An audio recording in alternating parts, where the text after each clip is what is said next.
Good afternoon, everyone, and good morning to our attendees overseas. My name is Josephine Watson, and I'm the Commercial Project Editor at iGaming Business.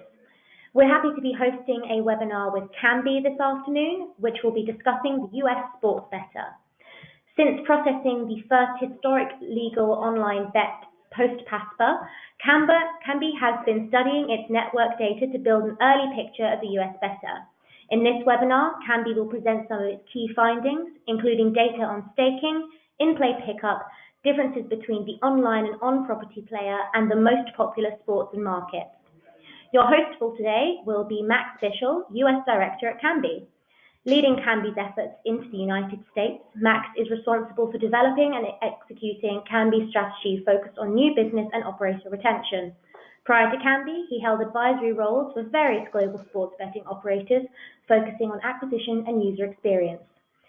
There will be a Q&A section following the presentation, as always, so please do submit questions as we go along, and we'll try to submit as many of them as possible in the allocated time. With that, I'll hand over to Max. Thanks, Josephine. Welcome, everyone. I appreciate everyone taking the time. Looks like we have a good set of attendees here, so I appreciate everyone taking the time. As mentioned, today we'll be highlighting 10 key findings that Kambi's found over the past year or so since PASPA was repealed. I think you guys will really enjoy it. So here, let's kick this off. For those of you on the line that are not familiar with Kambi, we're a leading sportsbook provider across the world, but for the purpose of this discussion, we'll focus on the United States. Although we partner with over 20 operators globally, in the US, we've partnered with top-tier innovative market leaders I hope you are very familiar with.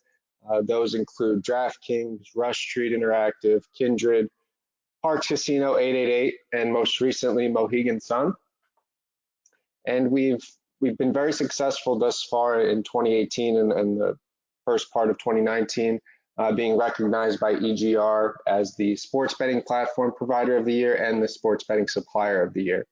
So we're very excited at the progress we've made and hope to continue in 2019 and in the future. For those of you not aware of what Kambi actually does for our operators, we're responsible for odds compilation, trading, the risk management, and helping our partners differentiate their front-end needs. The graphic that you can see right now gives you a representation of where we sit in the sports betting ecosystem. It's fairly simple, but as you work with operators, our expertise has enabled us to work with these top-tier partners like the ones you can see on the right-hand side of the screen. And how we typically work is we transform the raw sports betting data into the markets that customers are ultimately able to wager on. So it's a linear path of taking the real-time data, processing it, and allowing our operators to push it to their customers to be able to take action. This is really our core competency. We focus on supplying the best sports betting technology in the world to our operators. We don't focus on other parts of the business, such as casino or other parts of gaming. We're exclusively a sports betting company.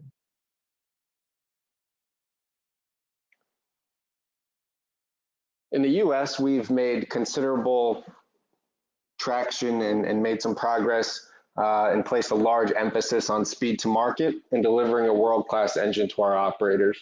We've accomplished this a number of different ways, but for the most part, working closely with our partners from a technology side, the operators that are the front-end side of the business, and most importantly, and arguably most importantly, are the governing regulators. We have great relationships with each regulator in each jurisdiction, and they've helped us to be the first to market being licensed and the first to market in several states, taking the first online bet in New Jersey and being a market leader in the sportsbook market in both states of New Jersey and Pennsylvania. In Pennsylvania, we have a leading operating footprint from a retail perspective, and just recently helped support Rush Street Interactive to take the first online wager in Pennsylvania. So a couple landmarks for us that we're very proud of and hope to continue this across several states that begin to legislate and regulate over the next few years. Now let's move on to the top 10 of why you all are here. We're limited in some sense of what we can show given confidentiality of our operators and how we do business. But here's some interesting insights we've seen since the repeal of PASPA last May.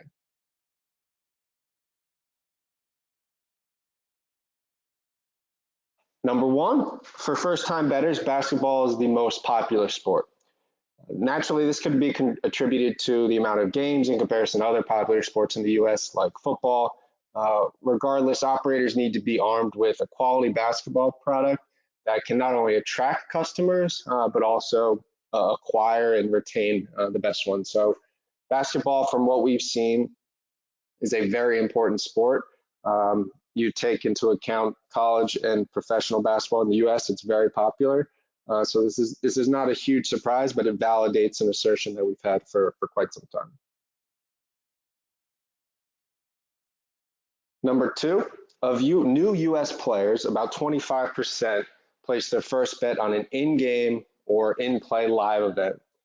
This emphasizes the need to have an exceptional in-play offering because the data indicates this is an important element of what US players are looking for when they're deciding to bet with an operator given in a given market. If you take New Jersey, for example, there's a number of different operators that and companies that a recreational player or a novice player is able to choose from. But we see that if you have a quarter of your players betting straight away on an in-play event, like the next field goal in basketball or a shot by shot in golf, it's very important to have a quality in-play product.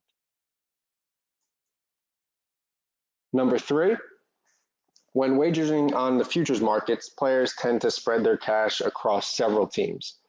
One player that we've seen has backed over 23 teams to win the NBA Finals. This really highlights the fact that operators need to ensure that they have a dynamic futures offering that is continuously updated with the appropriate prices and odds. These markets are integral because players can cash out a futures bet, close their position, and open a new one. So this is a fairly surprising just based on the breadth of the offering that's available on the futures market, whether it's in this case 1 in 4 bettors backing one or more team to win the finals, but we also see some of that across. So who will be the MVP, who will be the finals MVP, having those markets dynamically change as events occur is huge for operators to make sure they have a quality product that gives the customer what they're looking for based on what happened in the last game or the previous series. Moving to number 4, found this very interesting. US bettors stake around 40% more per bet than UK punters. So there's a few factors that may contribute to this, such as FX exchange rates or pre-game bias in the US. Typically, US players don't bet as much in game as UK players, and also the function of creating accounts, some of the bonusing functions that our operators use to acquire players could contribute to this. But overall, we've seen a significant increase per bet in comparison from the US to the UK. Moving on to number 5. Majority of US bettors bet on other sports. So it's widely being conjectured by as many industry experts as you can count that basketball, football, baseball, and hockey are the only important sports in the US. Based on the data that we've collected over the better part of a year, this is clearly not the case. US players have a large appetite to wager on sports like tennis, golf, and soccer that are contributing to handle and making operators very successful. So this is another assertion that we've seen be validated through actual real data that most US bettors are not just betting on the NFL or the NBA, they're betting on many other sports like golf and tennis that enable them to get a wider breadth of offering to attract and retain these customers.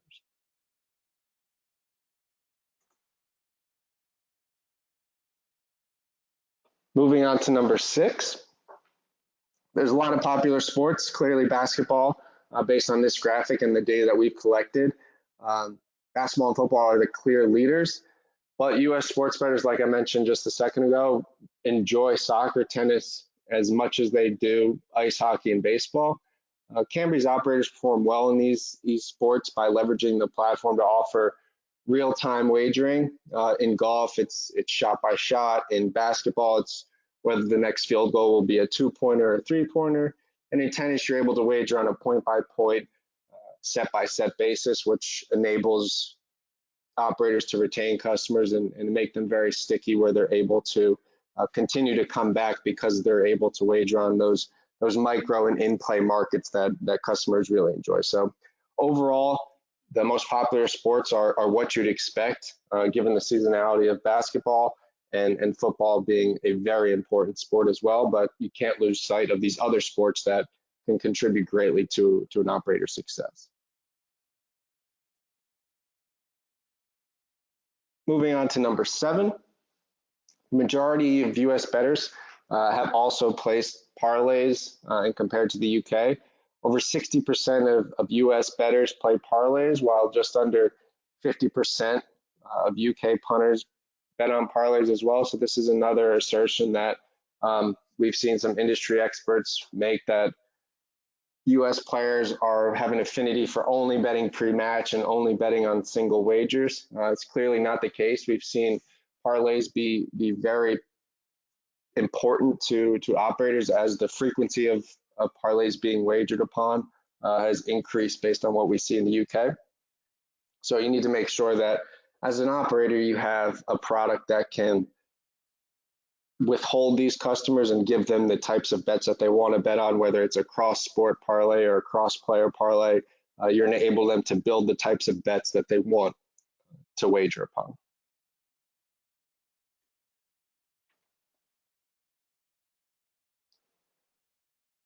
Moving to number 8, about 2/3 of US bettors play in play. Many experts have suggested that US players don't bet in play, like we've mentioned on a few of the other elements in this list. It's just clearly not the case. We expect in-play wagering to only grow in the next couple of years in the presence of high-quality products that are continually innovative. Take tennis, for example. Over 70% of all tennis bets that we see come through the Kambi network are bet during matches. So this is in-game betting, point by point, set by set on individual players and the games combined. So this is really important to make sure that you're able to not just give the traditional sportsbook experience of who's just going to win the game or what the total is going to be. You need to be able to wager on these micro markets that really attract customers. Some of the ones we mentioned earlier, who's going to win the next point in tennis, or what the next field goal is going to be in a basketball game, is hugely important, mostly because it keeps the bettor engaged throughout the time. So their in-app time of use goes up exponentially because they're not just placing a pre-game bet, watching the game, and then creating the wager and then seeing who wins. You're able to keep them engaged throughout the series of a tennis match or within a game. So it's over several hours where you can keep people engaged by having a great in-play product.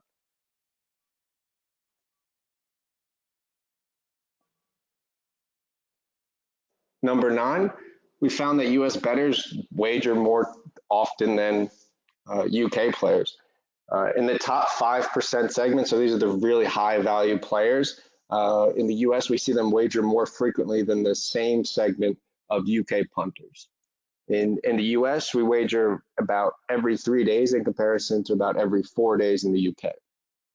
That being said, UK punters do bet at a higher rate, meaning that the days that they do bet, they place more wagers. So their frequency is a caveat here that could influence this, but overall, you do see the US players wagering more frequently on a day-by-day basis than they do in the UK.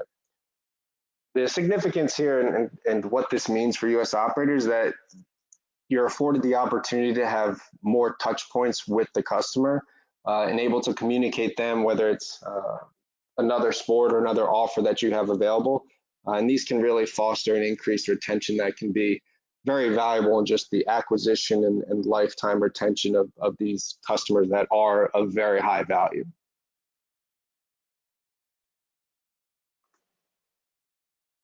And finally, number 10, Retail has been in the US something that's been very important, just given the rollout of how states have legislated and regulated. Retail has been a component that needs to continually be emphasized, just given how most legislation is written. And what we've seen through the Kambi network in the US has been that 75% of all bets placed in retail have been placed via kiosk technology, meaning at the operator's physical location, they place them at self-service betting terminals.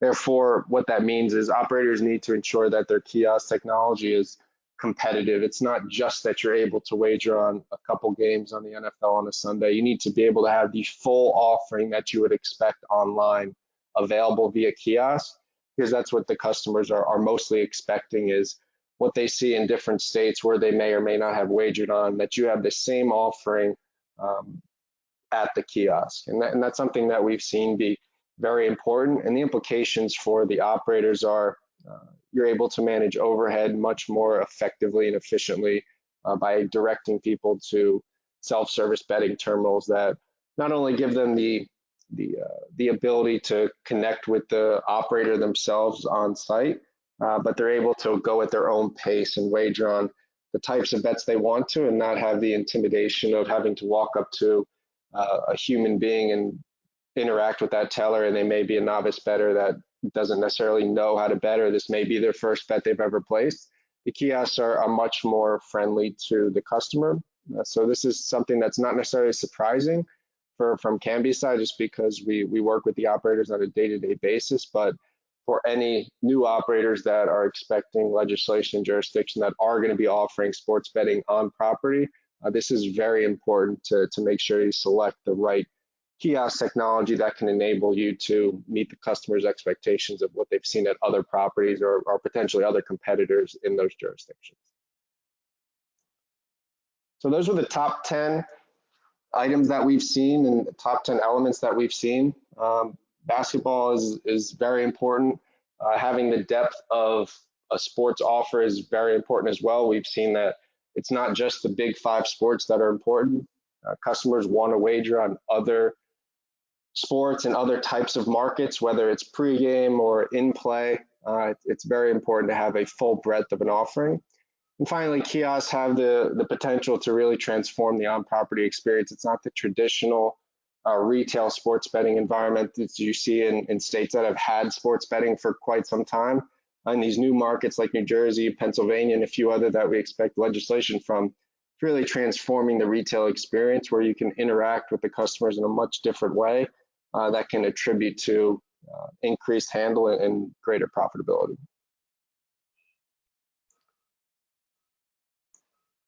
I think now we'd like to open it up for questions. So if anyone has any, please feel free to ask. Absolutely, yeah. So thanks so much for a really interesting presentation, Max. There's some great insights in there. As you say, we're moving on to the Q&A segment of our webinar session, so do continue to send them in. We've got a couple come through already. So to open off nice and broad, what are some of the big differences you expect to see from different states? Yeah, great question. I think state to state, you'll see different legislation and in that different regulation, whether it's sports betting only permitted at a retail location or if it's permitted at retail and also online. So I think based on, well, I think we'll see a different hybrid of that. New Jersey, you saw retail initially, after 30 days, were able to offer online. In Pennsylvania, similarly, are able to offer retail sports betting November of 2018.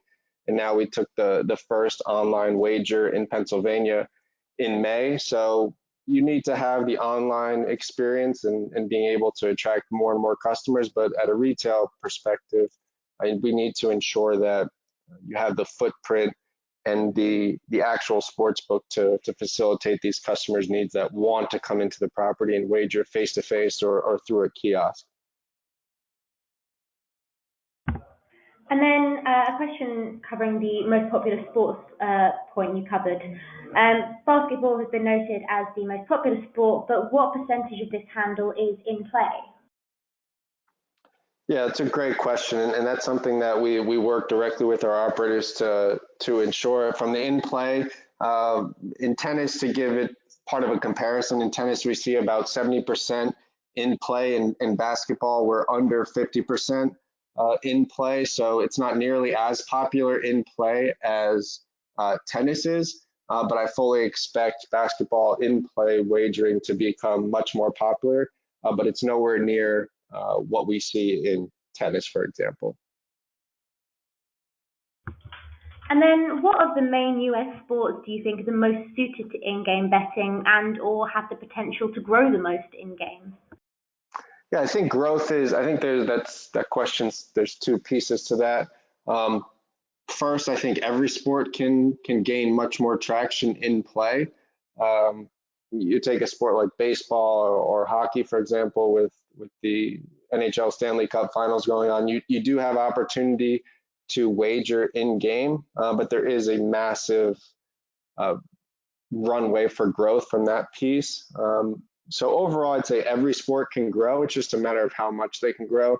And it's our responsibility, Kambi's responsibility, to continue to offer new markets, new innovative markets that allow you to wager on whether the next pass will be a completion in football or in baseball, what the next pitch will be. These have a large element of growth. A lot of these markets already exist. It's really just going to be working with the operators to make sure we can promote those and transform the behavior of the customer to want to wager in game so that they're aware that these markets actually exist. So it's really a collaborative effort between both of them. So to answer your question, I'd say every sport can grow, but some of the sports that can grow the most would be baseball, basketball, football, that have some really interesting and fun markets to wager on that the customer may or may not be aware of. Brilliant, thank you. So another question that's come through is the difference between UK parlays and bets significantly higher due to the amount of bets or the amount of unique players? I think it's probably a mixture of each one. I think it's a lot of it's a jackpot mentality with having some of the parlays on a Sunday. Typically, if you have 16 NFL games on a Sunday morning and Sunday afternoon, parlays are more popular there because you have multiple games going on at the same time that they're able to watch concurrently. But as to why they're not as popular in the UK, it may be, as suggested, the number of players. But I can't really answer it based on one or the other. I think there's probably a number of factors that contribute to that. But overall, just from a US perspective, we do know that just how the games are stacked and the frequency and when they're played lend themselves, just from a schedule perspective, to want to be wagered on. You take last night, for example, there's 4 MLB games that you could effectively parlay together, or players within those parlay those together. So it's games going on concurrently that could contribute to that. Brilliant. Another question that's come in, we've had a couple of questions on the topic of esports. So do you have any stats for esports compared to real-time sports to sort of begin with? Well, in the US specifically, esports are not permitted by the regulator to be wagered upon legally in this country. So as of right now, we don't have any data in the US. And I wouldn't at this point conjecture into what exactly the difference is in other parts of the world. Just given the focus of this webinar, the regulator just in the US are not able to wager on esports. I know anecdotally, I know esports has been something that has had considerable growth, and it's definitely on the radar of the legislators and the regulators. But at this point, it's not something that's able to be wagered upon. So I can't really comment on exactly what the difference is and what the stats that we're seeing in some of those markets. But we do offer it where it's available and the operator chooses to offer it outside of the US. So how are operators attracting the casual sports fans? Yeah, great question. I think you've seen some operators be very successful in acquiring customers. You take the daily fantasy sports operators in New Jersey, they've done a significant push in marketing to acquire customers. It's the traditional media, billboards, everything have been pretty successful, but it's also the digital footprint that I think has made companies be very successful. Some of our operators in Pennsylvania do an exceptionally good job of acquiring players through digital channels. So I think it's using the traditional marketing channels to get eyeballs onto your brand and be associated with sports betting, but then using the digital channels to really personalize some of these marketing campaigns to ensure that they're getting the right types of players, whether it's new players or getting players to come from the illegal market onto the regulated white market in some of the states that have regulated. So I think what you see in some of these states have been very successful, clearly, with the numbers we see that are publicly available. But overall, I think it's up to the operator. They need to know their customers, whether they're a national player or a regional player. They need to understand what the customer, where their eyes are, and focus on that, whether it's traditional or digital. Brilliant. And how about watch and bet models where video is embedded in the gaming interface? Obviously, we know latency is a big issue for in-play as well. Someone just sort of asked what your view is on the sort of overarching watch and bet models. Yeah, I think it's almost required to have a quality in-play product for some markets that are not nationally televised. I think some of our operators have done a great job working with some top-tier third-party providers to enable this technology, and I fully expect that to be available through most operators as soon as they see the value of it. The ones that we work with, both in the US and abroad, you can see some considerable lift in operators that have a mobile application that have streaming available, mostly because it plays into the element of promoting in-game or in-play wagering, where you see a higher frequency of bet, which continues to make that customer more and more important. So overall, I expect it to be more available in the US and similar to what we see in the UK, other parts of Europe, and other parts of the world. Perfect. So I guess one person here has asked if we can have a look back at the presentation material again from page 1. So perhaps we're just waiting for a couple of questions to come through now. So perhaps if you could go back to that slide for a moment and just run back through that. I think there are a couple of people that registered a little bit later. Sure.